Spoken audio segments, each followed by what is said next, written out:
আচ্ছা, তুমি মাসে কত টাকা পাও? এই 8-9 হাজার টাকা।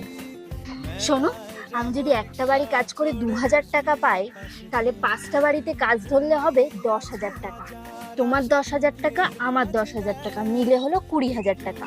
মাসে পাই লক্ষ্মীর ভান্ডার থেকে 1,000 টাকা, তাহলে 21,000 টাকা।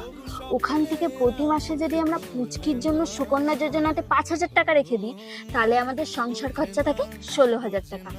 আর দুর্গাপুজো কালী পুজোতে যেই বেশি টাকাটা পাবো, ওটা দিয়ে তোমার জন্য একটা সেকেন্ড হ্যান্ড মোটর সাইকেল কিনবো। তাহলে আর তোমাকে এই রোদে কষ্ট করে সাইকেল চালিয়ে কাজে যেতে হবে না।